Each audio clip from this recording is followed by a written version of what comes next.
Nick Crossley here from Crossley Fitness, and this video is all about sleep. Okay. In this video, we'll be looking at what happens to your body while you sleep, how sleep can help you lose weight, how sleep deprivation can prevent you from losing weight, what is the right amount of sleep to aim for, and how to get a good night's sleep. Okay, so when you go to sleep, we all know that it helps you rest. But maybe what you don't know about is while you're asleep, your brain can get rid of any pent up stuff that happens to you during the day. Your body also goes to work on repairing those muscles that you might have damaged during the day. So anytime you've done any lifting or extra workouts, you cause micro tears in your muscles, and partly while you're asleep, your body goes to work knitting those muscles back together, making them stronger and better as a result of it. And this happens while you're asleep. It happens the rest of the time as well, but it's got more time to do it when you're asleep because you're not functioning. You're not moving around a lot, you're not lifting more weights. Well, I hope you're not lifting weights in your sleep, but it's got more chance to go to work repairing those muscles, repairing your body, repairing everything in your body, your organs, your bones, everything. Okay? While you sleep, you produce growth hormones, which helps you grow. And again, it's all linked to that repairing and making sure everything's ticking along nicely with your body. While you're asleep, you release two kinds of hormones. The first one is leptin. Now, this doesn't get released when you're having a quick power nap. It only gets released when you're having a proper deep sleep. So one of the main reasons why it's great, why it's really, really important to have a full, proper night's sleep is because when you get down into that deep sleep, then your body releases the leptin. Now, this is the chemical that tells your body when it's full, tells your brain that your body is full. Okay? So it sends little signals going, hey, we don't need to eat anymore. We're full. I'm satisfied. Thank you. Put the fork down. Okay? Brilliant. So if you have a nice night's sleep and you've had the right amount of leptin released, then you wake up, you're more likely to eat when you are hungry, stop when you are full, and therefore less likely to overeat. Okay? You also release ghrelin, which is an appetite suppressant. So that's the other one that kind of goes, okay, yeah, I see that pizza over there, but I don't really need it right now, so I'm not going to have it.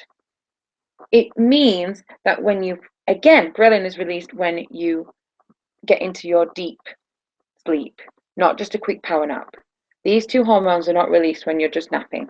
You need that full deep sleep, and your body needs a chance to get down to that deep sleep level as well. So after a great night's sleep, you wake up, you've got your hormone that tells you you're full, and you've also got the hormone that suppresses your appetite. So after a full, restful night's sleep, you are more likely to eat when you're hungry, and you're also less likely to just feel hungry for no reason. That feeling when you're tired, when really your body wants to sleep, often we interpret that as food, or we put food into that hole because we can't sleep. So if you wake up and you've only had 3 or 4 hours sleep and you know you've got a full day at work to do and you're not going to be able to have 6 or 8 hours to actually get the full rest that you really need, what are you going to do? You're going to stuff your face because you're going to put food in to try and keep yourself going. You're telling yourself, oh, I'm fueling my body, I'm making up for the fact that I didn't rest properly. But also it's partly because you can't tell when you're full and you haven't had your appetite suppressed. So your appetite's gone crazy. And essentially, the hole that you're trying to fill is rest and sleep hole. You can't fill it, so you fill it with food. Sleep can help you lose weight because when these hormones are released properly at the right time, then that means you're more in tune with your body and you can listen to it, and you're not going to overeat for no reason, and you're not going to eat trying to fill this tiredness hole because it will be filled up from actually sleeping.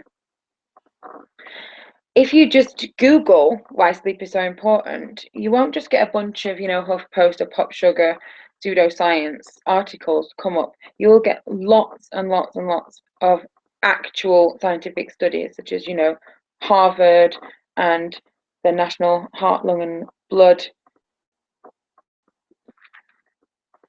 industries. There have been actual proper scientific studies done on this.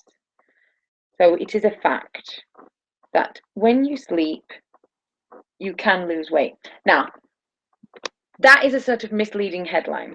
So I'm not saying that you can go to sleep and you'll magically wake up 2 stone lighter. It's not really like that. But when you have a proper night's sleep, you are less likely to engage in unhealthy habits the following day, which will make you gain weight.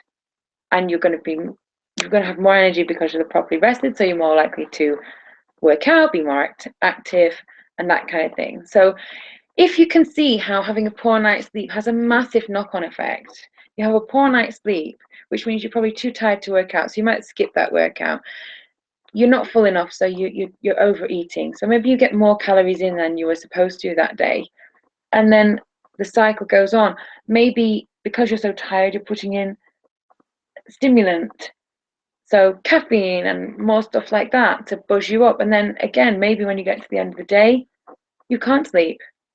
So there you are back at the beginning again, and the cycle continues. If you keep doing that, even if you ate sort of 200 to 500 calories extra a day, after 2 weeks, you'll have put on weight.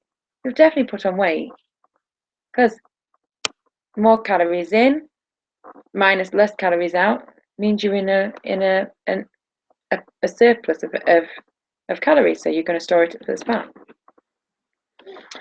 Okay, so if you want to check out some studies linked to poor quality of sleep and weight gain, you can have a look for some decent primary sources. I'll try and put some on the page to help you out there. The hormone response is because you've got less leptin release, less ghrelin release, which means you're more likely to give in to temptation. So you're more likely to choose the sugary snack or something that's easy to hand rather than taking the time to make a proper balanced lunch or dinner. And yes, you're going to keep putting the sugar or the caffeine in to prop you up all day, to keep going. There's a reason why sleep deprivation was used as torture in many wars. It's not just the Nazis and stuff like that. It's been used for a long, long time. I do believe that you can die from a lack of sleep before you die from a lack of food, because that's how vital it is. If you don't sleep properly, you are really damaging your body, essentially. You're not doing yourself a favor by staying up late. So this is what happens to you when you have a lack of sleep or you have really, really poor sleeping habits. So the obvious one is you feel really tired, right? You can also be really, really ratty. We've all had those days where we act like a complete nightmare, and really it's only because you had 3 hours sleep the night before and you don't have the bandwidth or the energy to be nice to people. The beast comes out. You can't focus. You're actually worse behind the wheel, for example, because the reactions are slowed down. I think that there have been some accidents in history, some really terrible accidents that are down to lack of sleep or poor sleep quality, where people died, and if they'd have just had a good night's sleep, maybe things would have been better. You can start hallucinating if you haven't slept for very long. I remember at university we used to have a 9 o'clock lecture, 9 till 12, and I thought it would be a fantastic idea to work. I worked at McDonald's at the time, so I did a Saturday night shift well, I'll say Saturday night shift. I actually worked from 12 p.m. until 4 a.m. on Sunday, and then I did it again Sunday evening. So I got home about half 4, 5 o'clock. It was about 6 o'clock when I went to sleep. Then I got a few hours. Then I went into work again and worked from 12. In fact, it might have even been earlier than that. It might have been 10 a.m. 10 a.m. until 4 a.m. on the Monday morning, and told myself it would be better if I didn't bother going to sleep, that I'd be better off staying awake until my 9 o'clock lecture, just powering through, and then going to sleep afterwards, getting home at 12:30. And that was a mistake. Even an hour would have been better than staying up. I don't know what I was thinking. So I think I hit 36 hours without sleeping at all, and I was really, really exhausted. My feet, all the way up to my hips, were in pain because I'd been standing on my feet all that time because I'd done two 18-hour shifts in a row. I hadn't slept. I was sort of starving and feeling sicky and ill all in one go. My vision started to go funny. So there was like black spots sort of encroaching in on my vision. Now that was just after 36 hours of no sleep. Can you imagine what that would be like if you didn't sleep for 2 days or 3 days? Imagine the things you would see. Imagine how awful you would feel. Everyone's had those moments where you hit the pillow thinking, "Oh crap, I've got to be up in a minute." And then the alarm goes off and you think, no, that was 5 minutes. And then you find out it's 2 hours, but it's an effort. It takes an age to get up out of bed, and you feel like everything's heavy and you feel like you're going to puke. And yeah, okay, so I'm sure you've all been there. That's what we want to avoid. That's your body telling you that this is not good. If this is your every morning, please, please, please try to tackle your sleep now, because you're not doing yourself any favors. You could seriously damage yourself. There's even studies that say that long-term poor sleep quality gets you at higher risk of developing diabetes, heart disease, even cancer. Okay, so what do we want to aim for? 7 hours, that's good. 7 to 9 hours is a good aim. If you can't make that, 6 to 8 is fine, but also listen to your body. So what works for me might not work for you. I know that I thrive best on 8 hours. As I mentioned before, I'm only hitting 7 at the moment, but 7 is a hell of a massive improvement on the 4 3/4 I was getting. Unfortunately, that tends to happen when you've got two little kids who like to boing out of bed and spring out and about. But love them, God bless them. But on the other hand, on the plus side, I am self-employed, so I have ample time to nap. So I do get chance to make those hours up. Still want to hit that 8 hours, but it's stuck at 7 at the moment, but I'm working on it. So you need to figure out what works for you. Maybe you need more like 9, 9.5. Maybe you need more like 6, 6.5. I don't know. Have an experiment. Try and go to bed earlier for a few days, see how that happens. Try going to bed late to see how that feels. Use yourself as a guinea pig. Too much sleep can also be bad. It causes the same illnesses as too little. So sleeping too much for too long can also have an increased risk of heart disease, cancer, and diabetes. So it's a bit of a fine line. So again, use your intuition, listen to your body. What works for you might not necessarily work for somebody else. My 7 to 8 hours is fine for me, but there are people out there I talk to who need more like 9 to 10.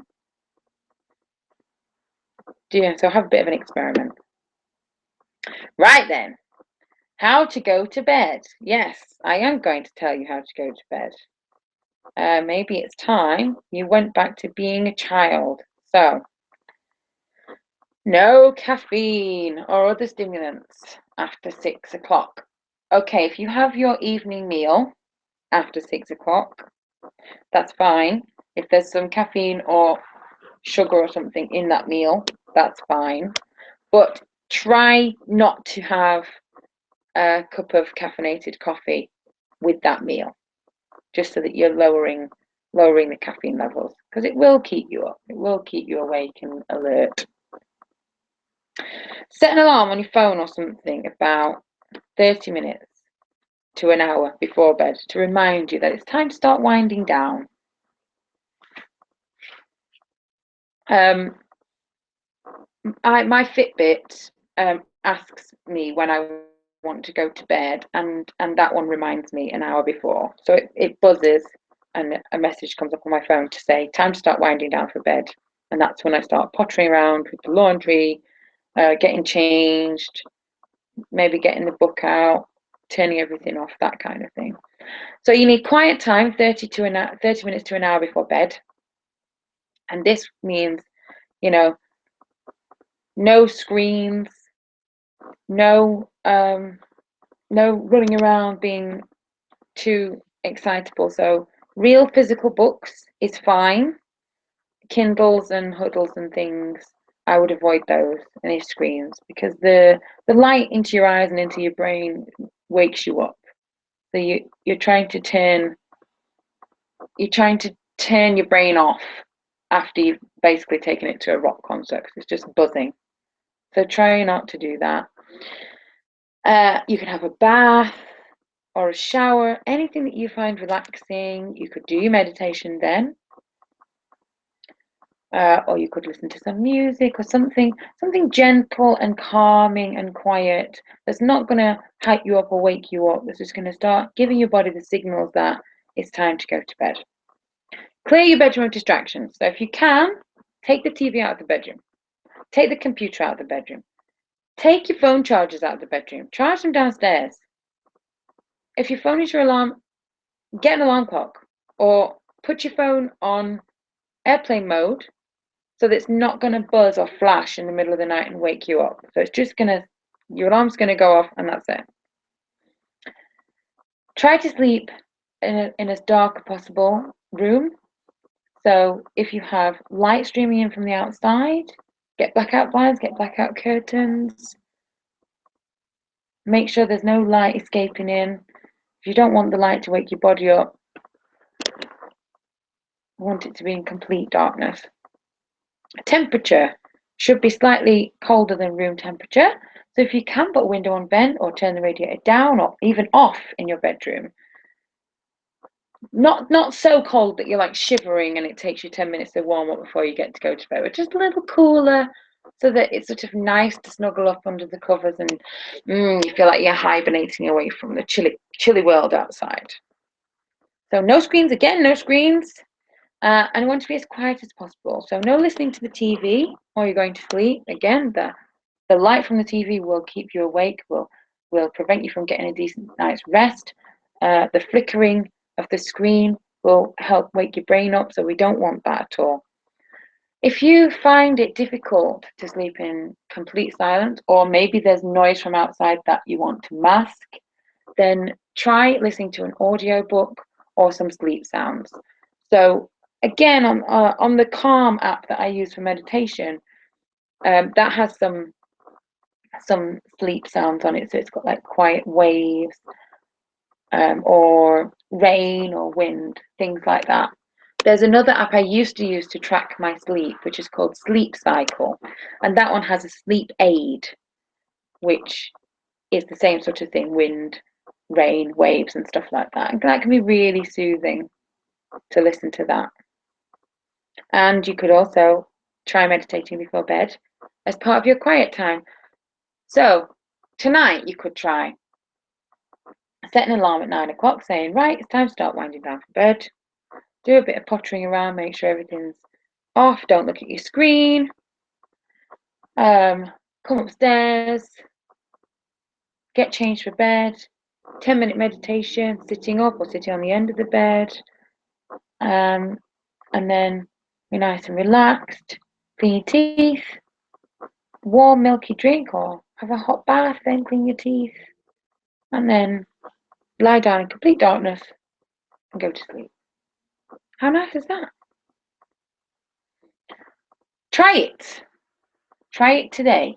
If you can track your sleep and see how well you're doing, that should help with your guinea pig testing. If not, you can always just write a quick note, just to take a note of what time you went to bed and what time you woke up, and then you can track to see if the things you're trying has any difference. So get more sleep. Get more sleep today, tonight, right now. Okay. Thank you for listening. Take care, and I'll see you next time.